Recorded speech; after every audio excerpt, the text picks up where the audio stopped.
Okay, looks like it's recording now. So thank you all for taking time out of your day to spend with us to talk about the landscaping and screening zoning ordinance amendment. My name is Sarah Morgan with the Department of Planning and Development. I'm joined with Carmen Bishop, and we've been working on this project and are excited to share the draft language that we've been working on. So I will go ahead and share our presentation. We'll do the presentation and then open it up for comments and questions going forward.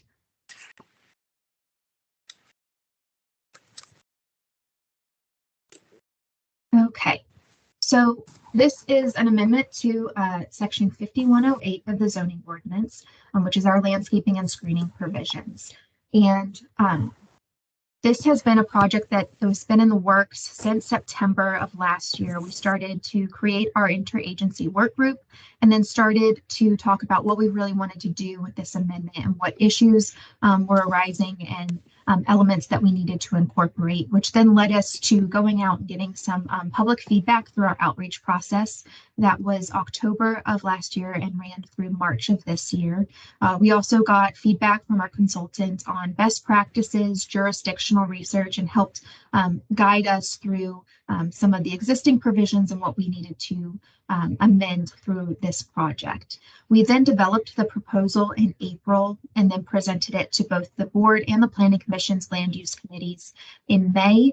We did additional outreach in June, which then led to the release of our draft text earlier this month, and we have our continued outreach tonight.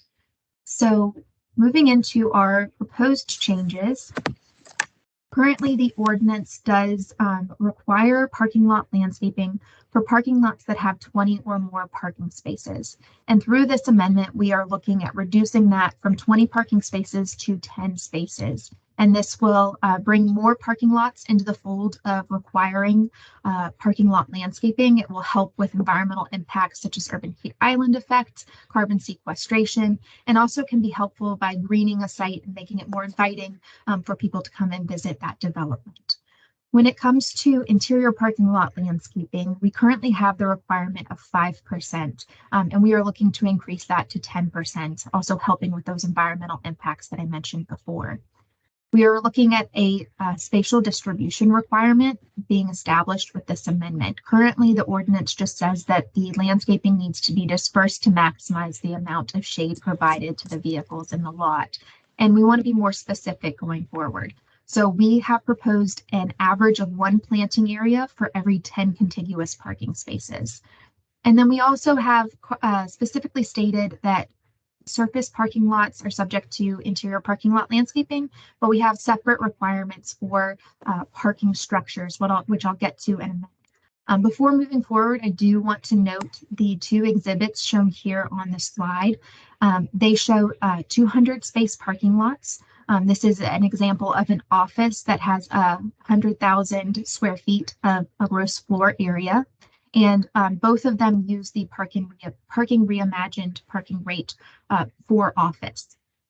And the top image shows the current 5% interior parking lot landscaping, while the bottom shows that increase to 10%. So you'll see it goes from 14 shade trees on the top and that increase to 27 shade trees.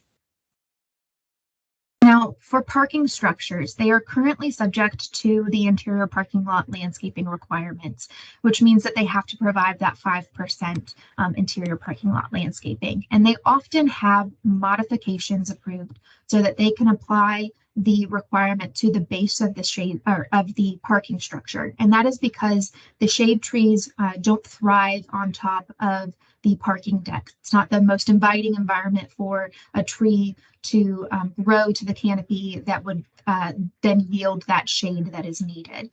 So we would like to address parking structures specifically and state that you have a 10% requirement, similar to our proposal for interior parking lot landscaping, in which you are required to have a shade structure covering 10% of that top level of the parking deck.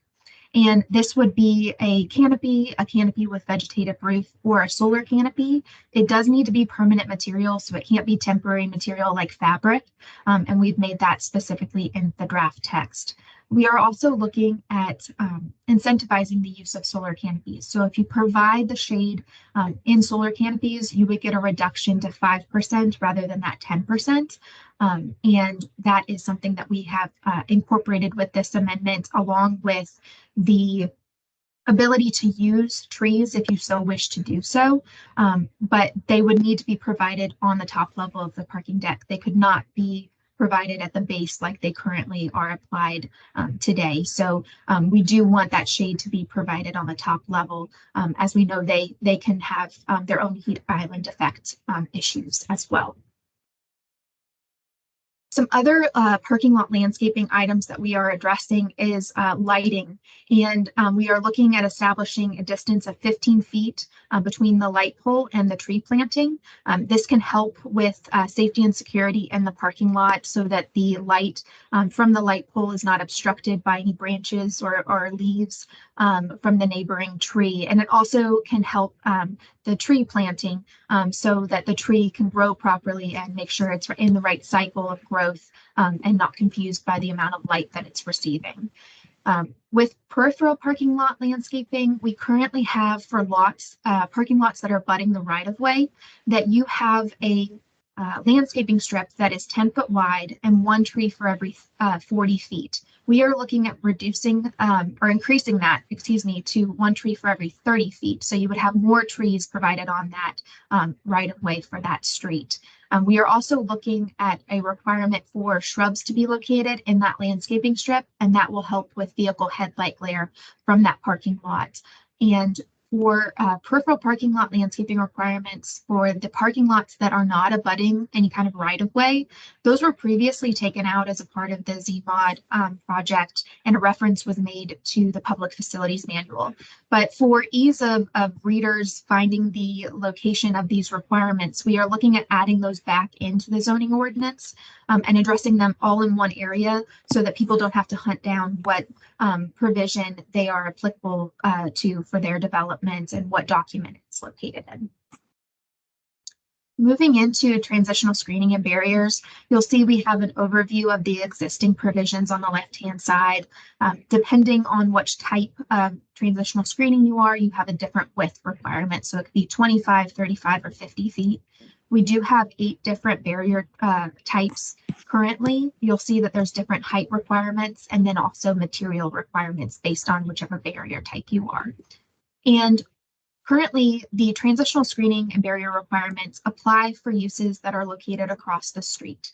And this is a very common waiver modification request through the entitlement process.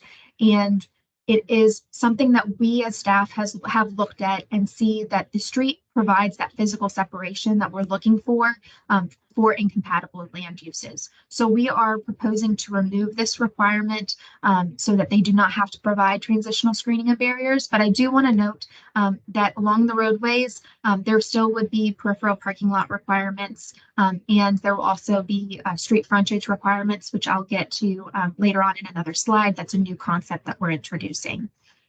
We're also looking at planned districts. Currently, for the PTC district, we allow for transitional screening and barriers to be provided to the periphery of that development. And we're looking at applying that to all planned districts. We know planned districts go through a lot of time and scrutiny to make sure that the development is working together and compatible with one another. And there's a lot of oversight on those approvals before they are approved. So we feel like this is something that we can expand to all of the planned districts. Currently, the single-family attached dwellings have to provide a 25-foot transitional screening yard as well as a barrier when they're located next to single-family detached dwellings. And staff really sees the transitional screening and barriers as a way to help with any incompatibilities when those land uses are next to one another. And we don't see single-family dwellings as incompatible just because it's attached versus detached. So we are looking at removing that requirement through this proposed text.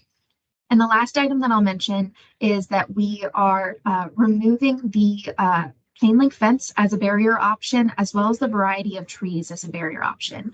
We are looking at the chain link fence specifically because it doesn't provide the same visual screening as other barrier types that you'll see on the left-hand side.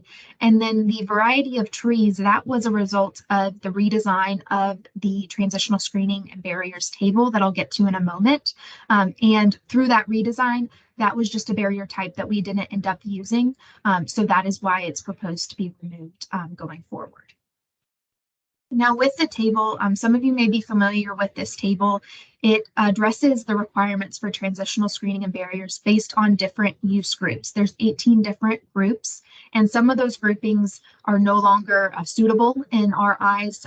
Some of that is because the groupings don't have similarities that we'd like to see. Example of that is the assisted living facility and the independent living facility are located in two different groupings. And we see those as land uses that should be treated similarly when it comes to transitional screening and barriers. So there's some of those issues that we are addressing as a part of this amendment.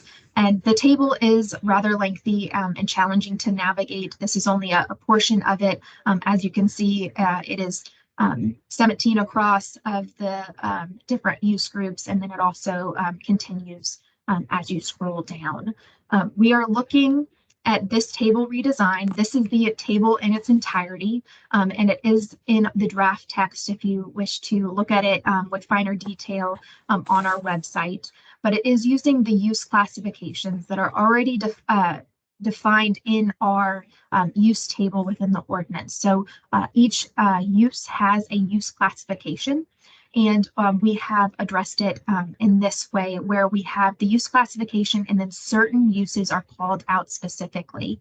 And the reason why these uses are being called out specifically is because they either have a higher or lesser intensity than the other uses within that use classification that they are within. So the uses that we have called out here are single family dwellings attached and detached, solar power facilities, utility facility heavy, vehicle repair and maintenance heavy, and also craft beverage production establishment. So I would encourage you to take a finer look at this on the draft text, as this has been a redesign from the existing table. Moving into our vegetation, currently we do allow for existing vegetation to be used to meet the landscaping requirements of this ordinance. However, particularly with the transitional screening requirements, it's hard to use existing vegetation currently because you have a requirement that 70% be evergreen trees, and that's often not what we see in Fairfax County. A lot of our existing vegetation is deciduous. So we have proposed to allow for an alternative mixture of those evergreen and deciduous trees within the transitional screening area. We propose no less than 50% evergreen trees, and then at least 25% of the transitional screening area contains existing vegetation and or new native trees. And we heard a lot of feedback and desire to encourage the use of native trees.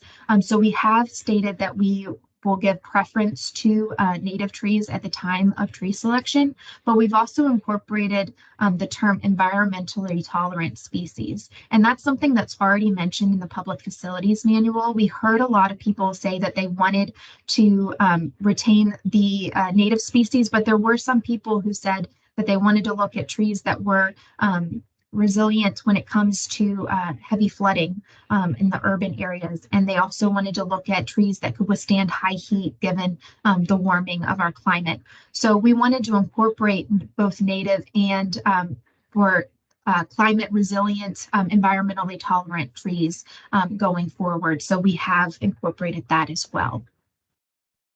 This is the new concept that I alluded to earlier. It's called street frontage landscaping, and it would be a planting strip that's required to be parallel to any private or public street. Similar to the peripheral parking lot landscaping requirements, it would be a 10-foot wide landscaping strip, and you would have one tree for every 30 feet of linear frontage. Now, wouldn't apply to internal drive aisles or lots developed with single family dwellings. And when you have a lot that has both peripheral parking lot landscaping requirement and street frontage landscaping requirement, you would end up providing the peripheral parking lot landscaping instead. And that is because we are proposing to have those shrubs be located in that area to combat the vehicle headlight glare. So this would ensure that that is located there as well.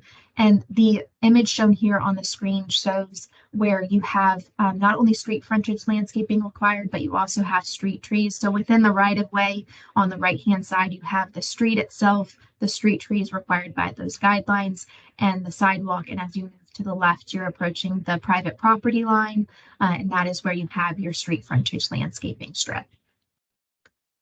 There are a couple other elements that we are addressing as a part of this amendment, and that is the purpose statement.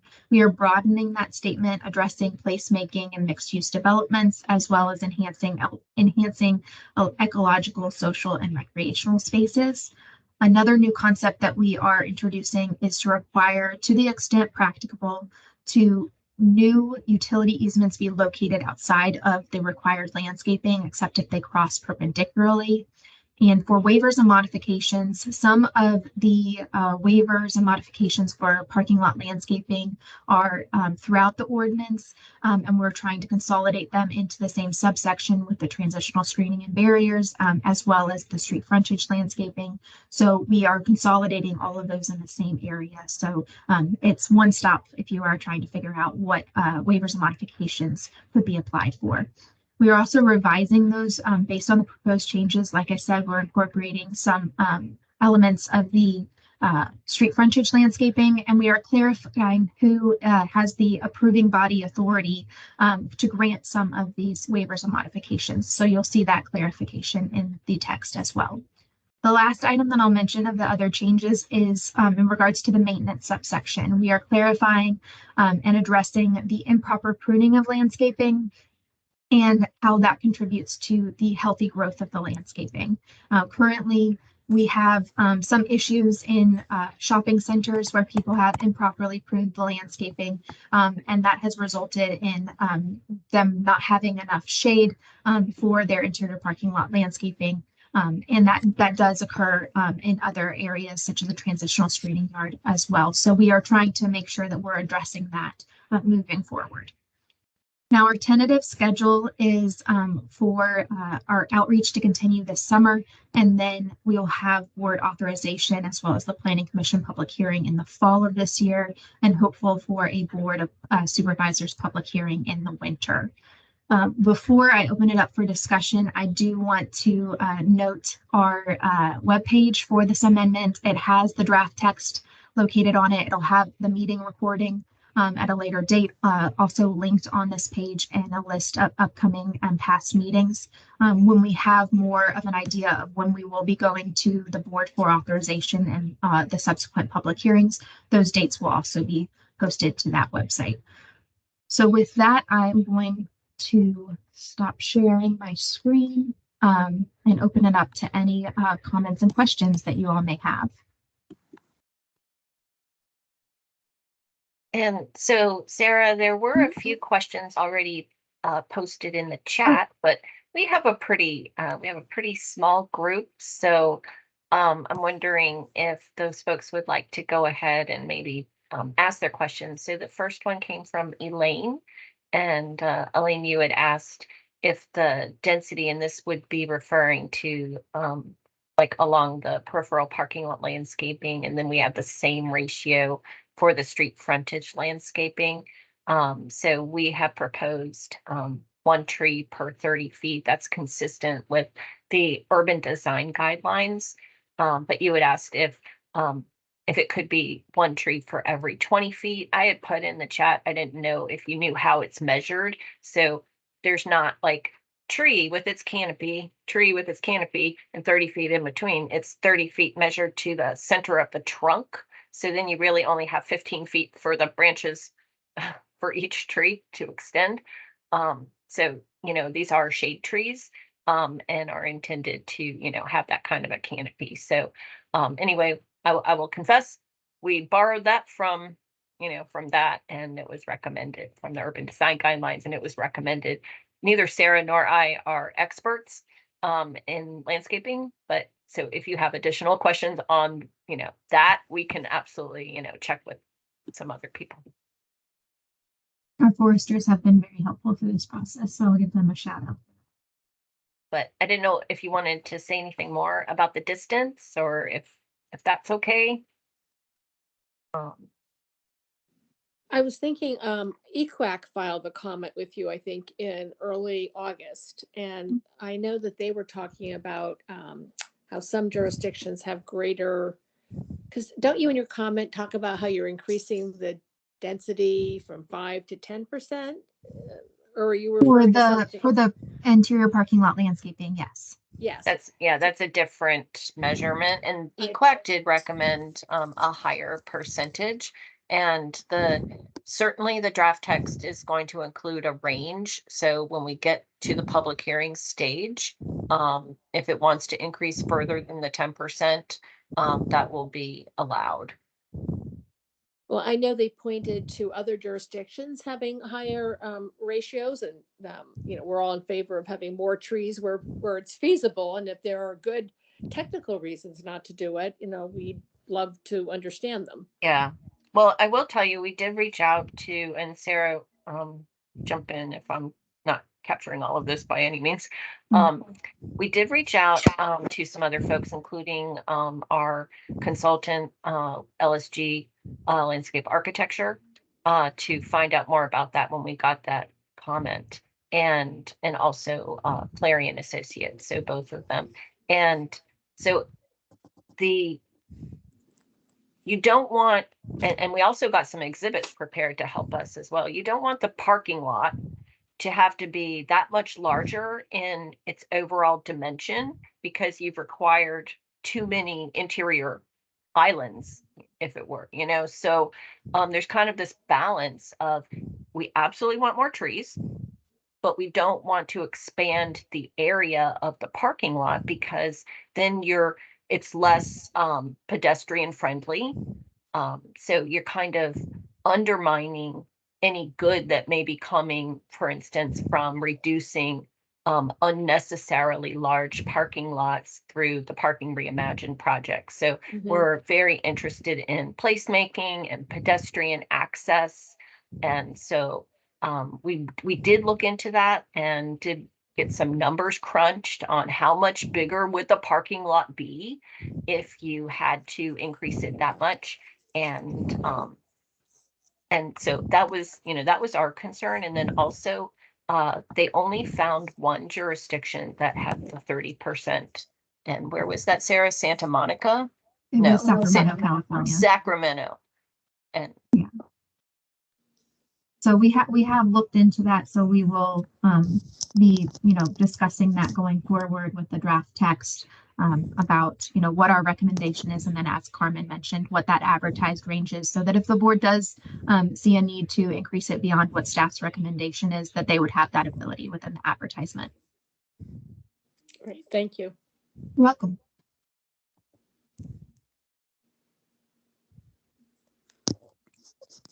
So I see another comment in the chat about specifying that environmentally tolerant not be an invasive species. This is a term or classification almost in the public facilities today for that environmentally tolerant species. And to my knowledge, it does not include any of the invasive species. That's not something that is addressed in the grouping of those species in the public facilities manual. So I'll double check and make sure with our engineers that is the case, but it is not our intent to include any invasive species as a part of that ability. I don't believe invasive species count towards your tree canopy coverage, and they wouldn't be allowed. But again, we can triple check. We really wouldn't want that. Yeah. And Barbara, so I know that was my question. And I know, for example, in the McLean Urban Design Guidelines, it specifically said non-invasive. If trees that are non-native, non-invasive, those words were used. So okay. I just wondered if in the draft text, when you talk about environmentally tolerant trees, and we know that you're talking about non-native trees, if the verbiage could specify non-invasive environmentally tolerant, non-invasive trees. I'll follow up on that. If there's any of the tree species that are listed in connection with that in the public facilities manual, I will talk to them about adding that clarifier that it's not any of the invasive, just to make sure that we cover all of our bases when it comes to And that. is there a list somewhere of There these is environmentally tolerant trees?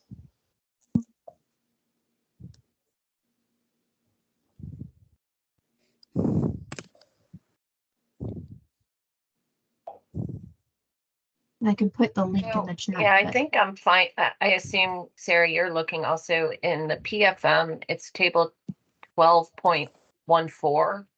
In one of the Yes. columns, there's a bunch of different columns, and one of them says environmental tolerances. Is that the best table? Yes, I'm sorry. I'm very slow to pull it up. Here we go. I'll go ahead and share this so you can see what I'm looking at. All right, are you seeing this web browser? Yes. Mhm. Okay, so this is the tree selection and canopy cover guide, this table in the public facilities manual. And you'll see that right here, sort of in the middle, is environmental tolerances. And this is the column that we're looking at. So it has a list of the botanical and common name on the left-hand side, and then those that are identified as environmentally tolerant are listed here. So you'll see that this cherry tree, I would butcher it if I tried to say it, the sassafras tree, those are not in the environmentally tolerant category. So those would not be Well, that you could look at So others. some of your environmentally tolerant trees are native trees. I'm noticing a lot of them are actually native. So it's not. I thought when the way you presented it, I thought it was a designation for non-native trees. No, it can cross the boundaries Okay. for that. Yeah. Okay. Okay. So let me thanks. go ahead and drop this in the chat so you all have this as a reference Thanks. as well. And I'm not sure if it'll default, but if you have trouble, it's on the right-hand side under more, is where I was able to click to that table. Okay. Thank you. You're welcome.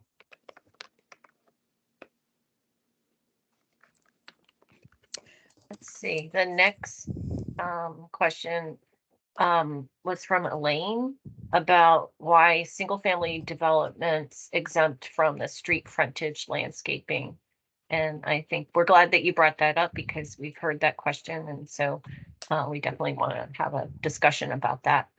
But that's also a provision that's in the tree conservation ordinance. And so what this is meaning is that not if there's an HOA strip, for instance, it wouldn't apply, but just like if you happen to own a single family detached home, it means that you are not going to be required to have and maintain a shade tree in your front yard. And I think that I don't know the background fully, but I believe that some of it must be that not every front yard is going to accommodate a shade tree. And so, this is private property, on the individual homeowners that are exempt. Right. I know that they have to, new developers have to follow the tree conservation code and have X% tree canopy, but this would specify having shade trees along a walkway or the road, which would make it more pleasant and, reduce the urban, heat island effect that we're also worried about. So, I mean, I know it's private property, but all the other developments we're talking about are private property too. Right, and this section of the ordinance addresses, the parking lot landscaping, the transitional screening. So it's addressing parking lots and then incompatibilities, and that street frontage landscaping that we're adding will help with that urban realm, the pedestrian experience that you mentioned. But we have looked at it and feel like the tree conservation ordinance that Carmen mentioned, it addresses the the 30%, I think it is, within certain zoning districts that are residential. So we have made that comment, but we will definitely, take your comment into consideration moving forward, because it is something that has come up from other individuals providing feedback as well. Yes, I'm not surprised. I've been hearing that myself. Well, I guess an alternative would be if mostly I think in smaller lots, the 30% canopy isn't being met with preservation or plantings that may be, fee in lieu of.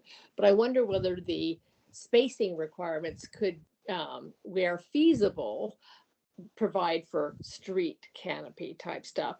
And I wonder whether instead of giving them a complete exemption, they could get an exemption where warranted. So they're not wholly exempt, but they have to show why they should be exempt. Okay. We will take that Just a down thought. and do some additional research. Thank you. Thank you. And then there's another question about which agencies currently have authority to waive requirements, and how might this change. So currently it is the Board of Zoning Appeals, or the Director of Land Development Services. So the board is going to be taking a look at waivers and modifications that are addressing entitlements such as a rezoning or a special exception, whereas the Board of Zoning Appeals is addressing special permit applications, and then the Director of Land Development Services is looking at those by right developments that are going through the site plan process. So we've been taking a look at who has the authority currently to do these things, and how we want to move forward with that. And so we have carved out, you'll see that in the waivers and modification subsection that's drafted, that there are certain provisions that can be waived or modified based on board and BZA authority.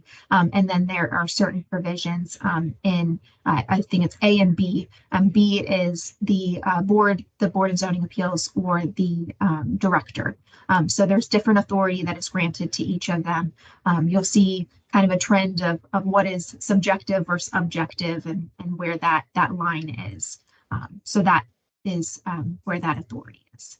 I think in general, we've tried to carry forward, the existing provisions. We've cut back on some of the ones that there was like a long, very specific list that probably grew over time. And we did remove some of the waiver modifications that are like, okay, nobody really uses this one, and, that kind of thing.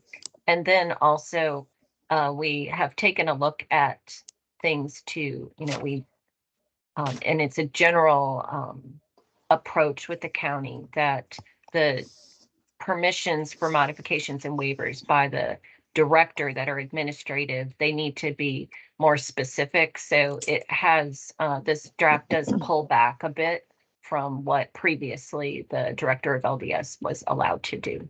Mm-hmm.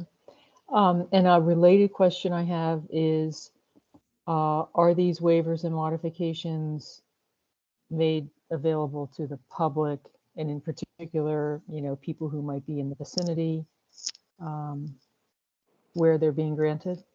So with the waivers and modifications, when they're going before the Board of Zoning Appeals as well as the Board of Supervisors, that is a part of that public hearing process and getting approved for whichever application type they're going forward. So that would be noted most likely in the staff report, if not also the staff presentation.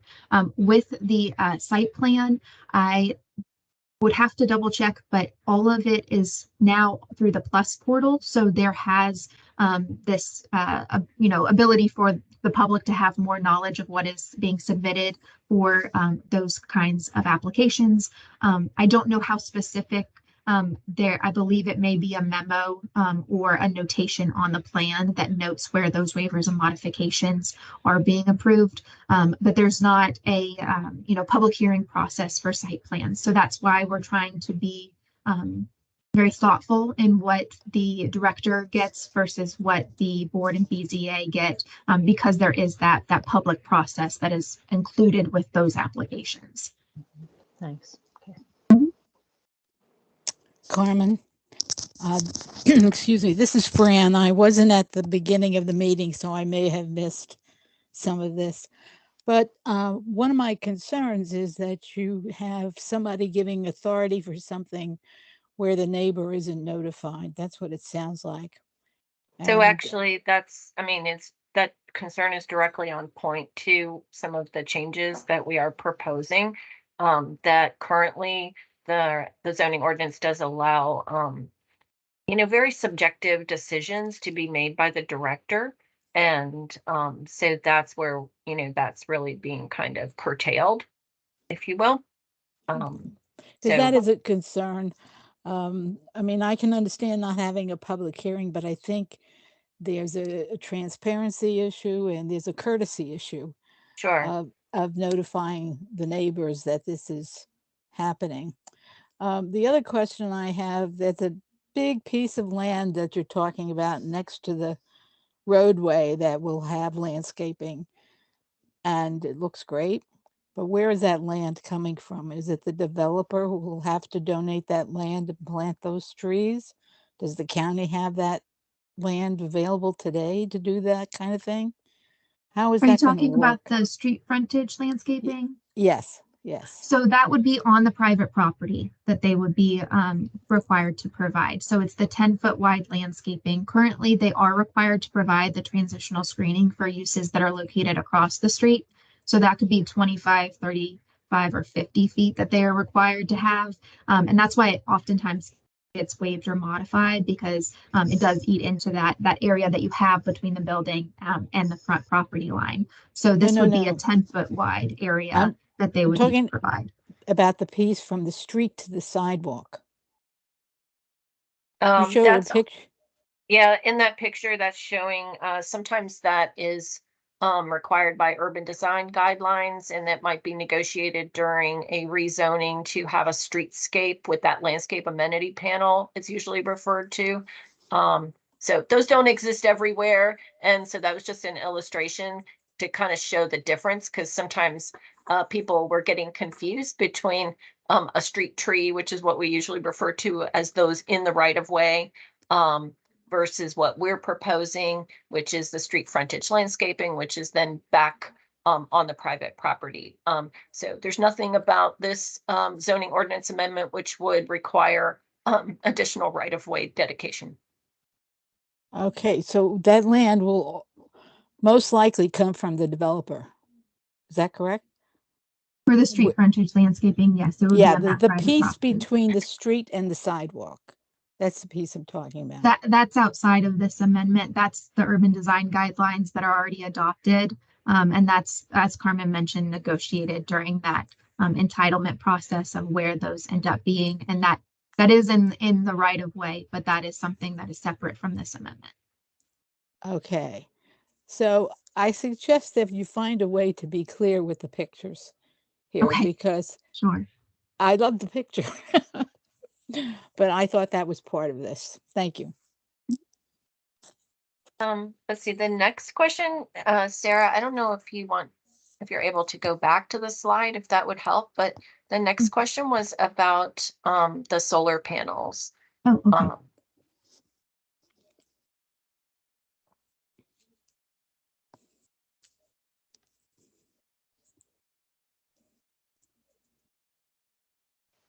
okay.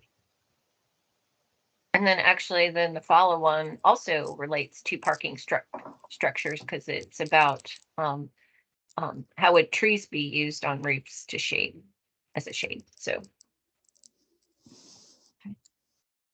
And what was the exact question? I'm sorry, let me go back. so let's see, the question from Ken was, could you repeat the reward for installing solar panels at parking lots? And does this reward apply only to parking structures, or does it apply to street level parking too? So the parking structures would be subject to the street or the shade structure requirements, excuse me, and that would be 10%. If you were to provide the shade in a solar canopy, then you would be able to get a reduction to 5% by providing that benefit of the solar canopy being provided on that structure. And then we do have, I believe there was talking about the surface parking lots. We do have language that is proposed for the interior parking lot landscaping to be satisfied by solar canopies up to, I believe it is 5% as currently drafted. So trying to encourage solar where we can. And then let's see, then there was the question about whether you could use trees on a roof. Yes.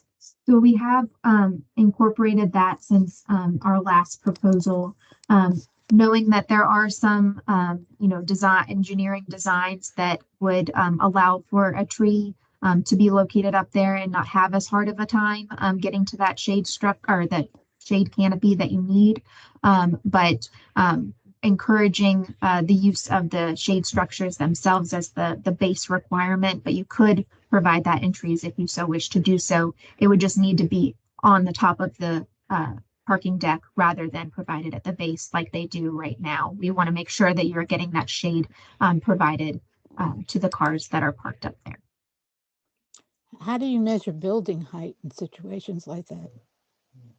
So we have, let me pull up the exact language, but we do address height for the structure. I believe it is 10% or 16 feet, but let me double check before I speak about it. Let's see.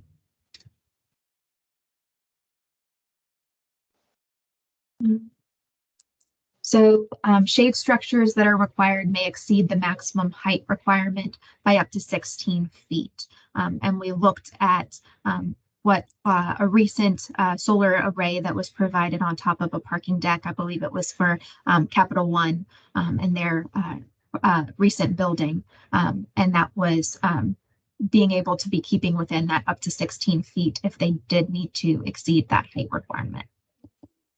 And they have to identify that requirement at the time they do their rezoning. They can't, or they can come in for a modification in order to do that solar canopy on the roof. I mean, what if they get approval, but they don't have the solar panel as part of their plan, and then they want to do that? Do they have to come in for a modification? I think that's a great question, Fran. My initial instinct might be to say it would depend on how the approval was worded, with the approved development plan and proffers. But, we want to encourage solar panels. Sure. And so I think that's a great question, and we should follow up on that just to make sure that that would be allowed. And it's, again, to make sure that the community around wherever this is happening is aware of what the possibilities are. So if there could be another 16 feet of something on top of there, they should be aware that that could happen. That's basically where I'm going with this. Just Okay. providing information to the surrounding community. Thank you. I think that was the last question in the chat. Is that correct? Yes. Are there any other questions as we've been discussing that have come up?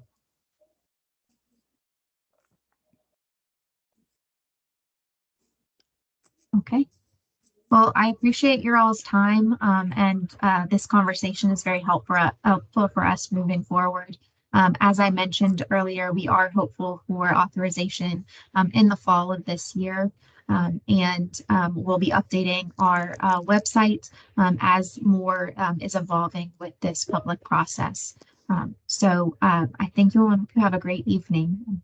Thank you, Appreciate both of you. We always appreciate you helping us. Thank you. Good night. Thank you.